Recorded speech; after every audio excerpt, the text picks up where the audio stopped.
Хүүшээ. Юу байцгаана? Та бодож үзсэн үү? Зам дээр дахин яваа Toyota машинуудын дотроос хятад Toyota байдгийг үүнээр үл баран хятадд 2 Toyota байдаг гэж. Энэхүү асуултын хариултыг Хүүш YouTube суугын анхны дугаар хятадын 2 Toyota-гаас мэдэх болно. За, суудлын бүсээ чангад орж хамтаар замд гарцгаая. 1964 онд Японы Toyota автомашин анх удаа Хятадын Гуанчжоу хотод болсон 16 дахь Гуанчжоугийн олон улсын худалдаа үзэсгэлэн буюу Хятадын импорт экспортын үзэсгэлэнд өөрийн дээд зэргийн суудлын автомашины загвар болох 2 дахь үеийн Крон автомашиныг танилцуулахын хамт дэлгэн үзүүлв. Ингэснээр тухайн жилийн 9 сард Toyota анх удаа Хятад улсад Крон автомашиныг экспортлж эхлэв. 19 дугаар зууны 60-70-аад оны үе гэхээр автомашин Хятадын иргэдэд ховор хэрэглээгийн зүйл байв. За мөн энэ үед Хятадын автомашины үйлдвэрлэл хөгжилтийн шатанд анх орж эхэлсэн байна. 1964 оны бүгд найрамдах Хятад ард улсын улс байгуулагдсан их ёслол боёо төрийн өдрийн их ёслолд 1959 онд үйлдвэрлэгдсэн Хятадын анхны дээд зэргийн автомашины загвар болох Hongqi CA72-ыг төрийн машин хэмээн алуун ёсоор зарлаж тухайн өдрийн их ёслолд алууны тэргээр хэрэгэлсэн байна. Hongqi хэмээх Хятадын дотоодын брендийн нэрийг монголоор улаан туг боёо улаан далбаа хэмээн орчуулж болно. Энэхүү брендийн талаар мэдээлэл авъя гэж бодож байгаа бол хойштын дугаарыг хүлээгээрэй. 1971 оны 9 сард Toyota анх удаа Хятад улсад ажлын бүлэг илгээж үүний хамт Хятадын автомашины үйлдвэрлэлийн ажлын бүлэгт Японд ажиллах урлагийг тавьсан байна. Энэхүү арга хэмжээ зохион байгуулагдсан гол зорилго нь хоёр талын автомашины үйлдвэрлэлийн харилцаа холбоог бэхжүүлж Хятад улсын автомашины үйлдвэрлэлтэй хамтын ажиллагаагийн суурийг тавихад орчсон байна. Гэхдээ Хятадын талын хариу айлчлал бүтээгүй. Шалтгаан нь гэвэл Хятад, Япон хоёр талын гадаад харилцаа буюу дипломат харилцаа дэлхийн 2 дугаар дайнаас хойш тасарсан байв. За тэгээд хоёр талын дипломат харилцаа хизээ сэргсэн бай. Маш хурдан энэ явдлаас 1 жилийн дараа 1972 оны 9 сарын 29-нд Хятад, Япон хоёр талын дипломат харилцаа алуун ёсоор сэргэв. Харин Хятадын талын хариу айлчлал хоёр талын дипломат харилцаагийн гэрээд гарын үсэг зурхын яг өмнөхөн бүгд найрамдах Хятад ард улсын тухайн үеийн ерөнхий сайд Жоулайгийн гарын үсгийн зөвшөөрлөөр 12 хүний бүрэлдэхүүнтэй Хятадын автомашины үйлдвэрлэлийн ажлын бүлэг Япон улсыг зорж тухайн жилийн 9-ээс 10 сард Toyota, Nissan, Honda, Fuji Hyundai үйлдвэр буюу одоогийн Subaru, Mitsubishi, Mazda зэрэг Японы бүх томхон автомашины үйлдвэрүүдэд айлчлал хийсэн байна. Айлчлалын үеэр Хятад, Япон хоёр тал Хятадд автомашины бүрэн тонголын импорт, Хятадын зах зээл зориулсан шинэ загваруудын нээлт зэрэг сэдвээр үргэн хэмжээний санал солилцлох хийж хоёр талын автомашины салбарын хамтын ажиллагын хаалгыг сэхэв. Энэ явдлаас 1 жилийн дараа Хятадын талаас 204 дахь үеийн кроныг импортлон жил бүр зохион байгуулагдах Гуанчжоугийн олон улсын худалдаа үзэсгэлэн буюу Хятадын импорт экспортын үзэсгэлэнгийн гадаад зочид үйлчилгээнд ашиглажээ. Хэтрүүлж хэлэхгүйд Хятадын иргэдэд танцдаг зэргийн суудлын автомашины танин мэдрэх үе Toyota-гийн Крон загвараас эхэлсэн гэж хэлж болно. 1978 онд 车到山前必有路，有路必有丰田车гэсэн сурталчилга Хятадд үргэн дэлгэрв. Энэ сурталчилга нь Toyota компани Хятадд хийсэн анхны брендийн сурталчилга бөгөөд Хятад улсын түүхэн дэх анхны үргэн нөлөөтэй автомашины сурталчилгын нэг нь болсон байна.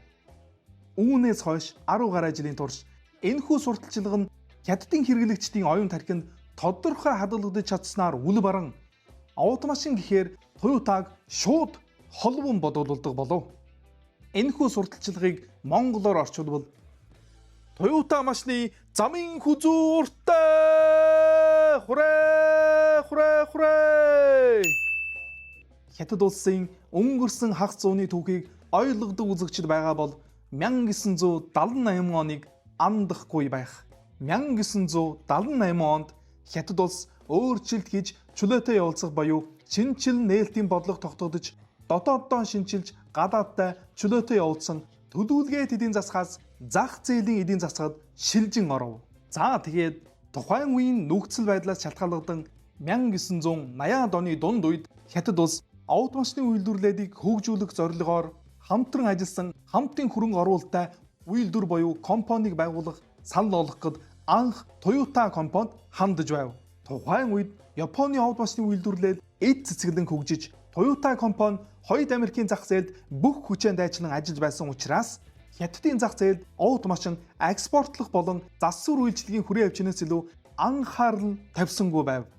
Toyota Хятадын зах зээлд нэвтэрсэн үеэс 1990-ад оны эхэн хүртэл Хятадд машин зархаас биш мэрэгжил технологи зарахгүй гэсэн зарчмаар зөвхөн импортын машины борлуулалтаар илүү өдлөн ашиг олж байв.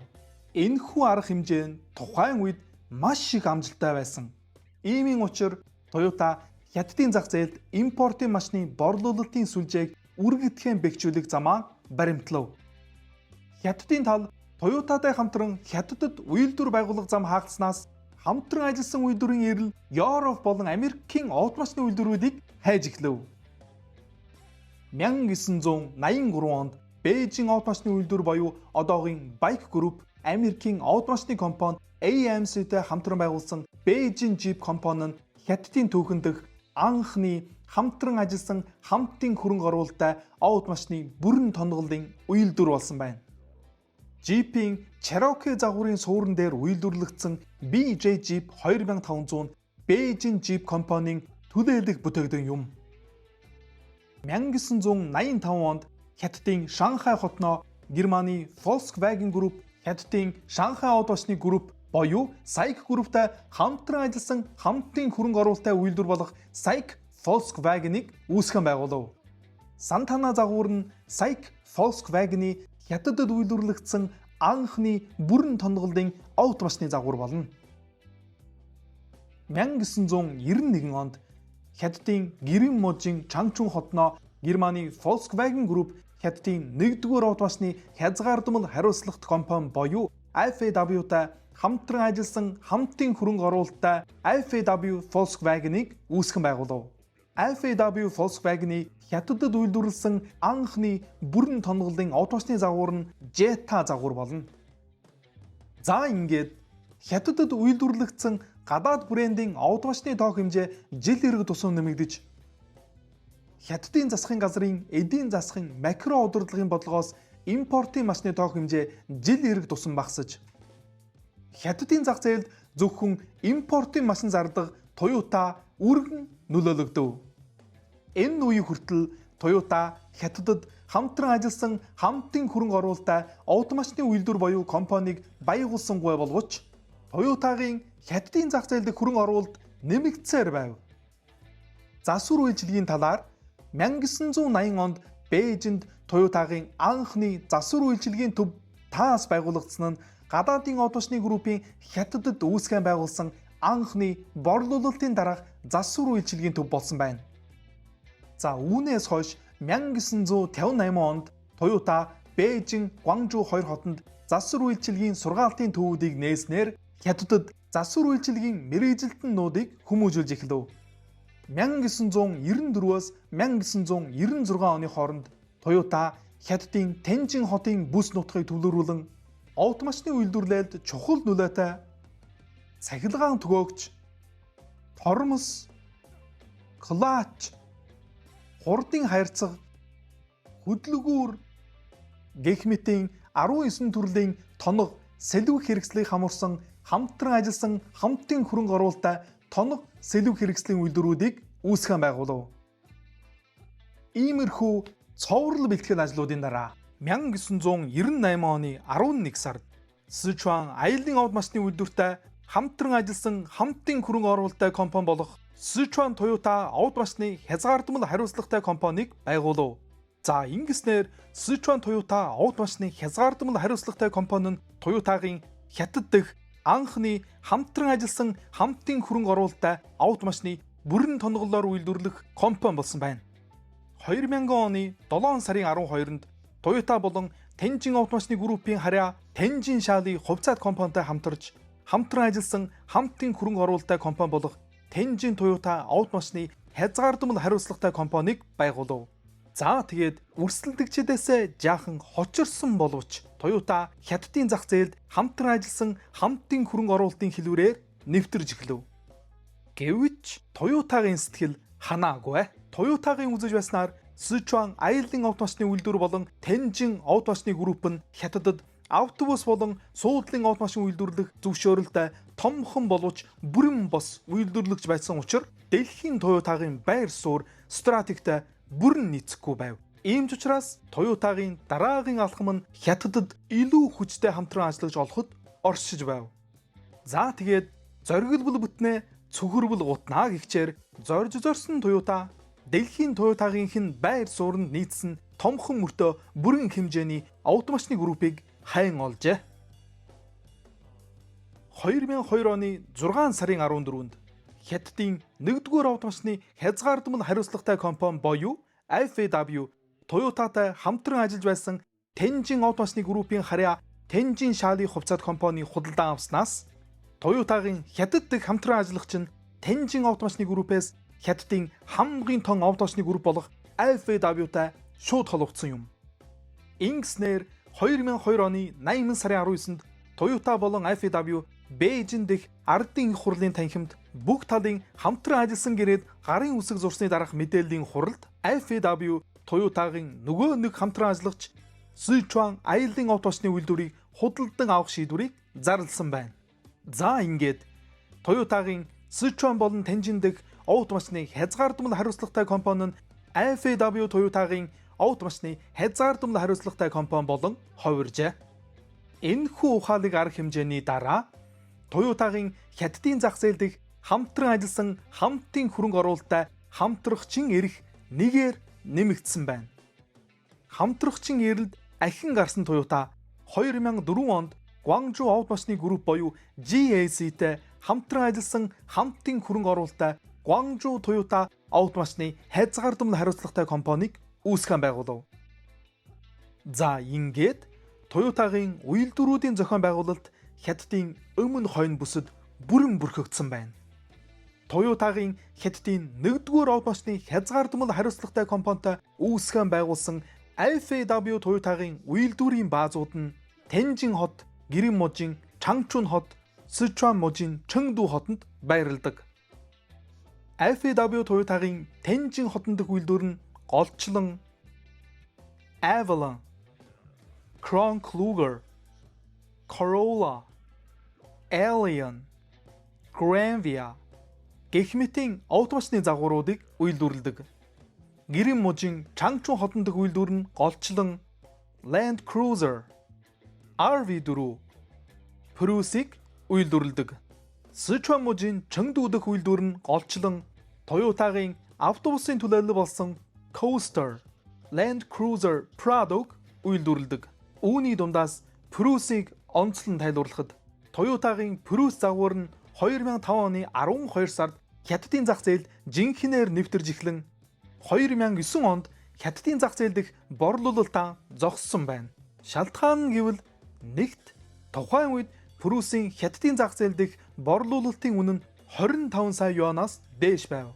Энэхүү борлуулалтын үнийг бусад адил зэргийн шатхууны автомашинуудтай харьцуулахад маш өндөр байв. Хоёрт тухайн үед Хятадын засгийн газраас цахилгаан автомашинуудад их хэмжээний тэтгэлэг үзүүлж байсан ч холимог хөдөлгүүр буюу хайбрид автомашинуудад энэхүү тэтгэлэг нь дутмаг байв. Toyota-гийн Guangzhou автомашины групптэй хамтран байгуулсан GAC Toyota-гийн үйлдвэрийн баазууд нь Guangzhou хотод төвлөрдөг. GAC Toyota-гийн Guangzhou дэх үйлдвэр нь голчлон Wildlander, Camry, Levin, Highlander, Alphard зэрэг загваруудыг үйлдвэрлэдэг. FAW Toyota-гийн 2024 оны Хятадын зах зээлдэг шинэ автомашины нийт борлуулалтын тоо хэмжээ 800 мянгаыг давж Toyota Group-ийн 2024 оны Хятадын зах зээлдэг нийт борлуулалтын 45%-ийг эзлэв. Энэхүү борлуулалт нь FAW Toyotад дараалсан хэдэн жилийн эерэг өсөлтийг олгов.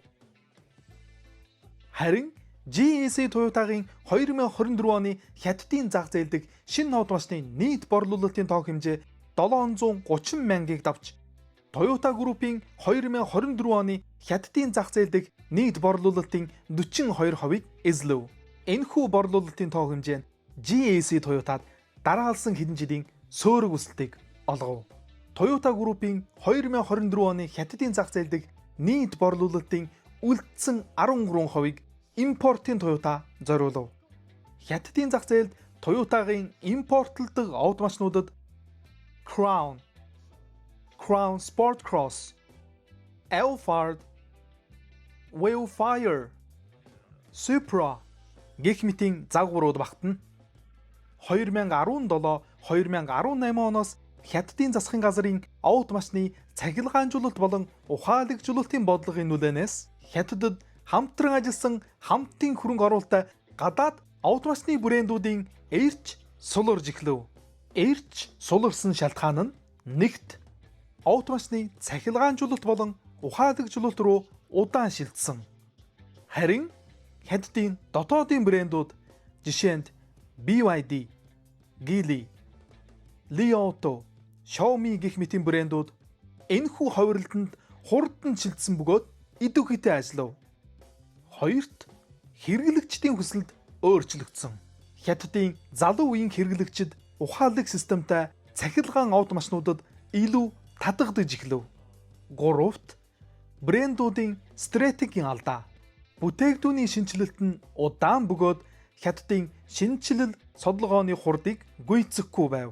Дөрөвт Хятадын дотоодын автомашины брэндүүдийн борлуулалтын үнийн дарамт. Энэ дугаарын Хятадын 2 Toyota-гийн тухай бүх мэдээлэл ийхүү өндөрлөв. Хэрвээ энэ дугаараар дамжин шинэ мэдлэгүүдийг олж авсан бол энэ нь миний аз баях болно. За тэгээд Хятадын автомашины тухай бусад сэдвээр мэдээлэл авахыг хүсээ бол коммент. Дугаар болгон шинэ мэдлэг өдөр бүр өөртөө хүч.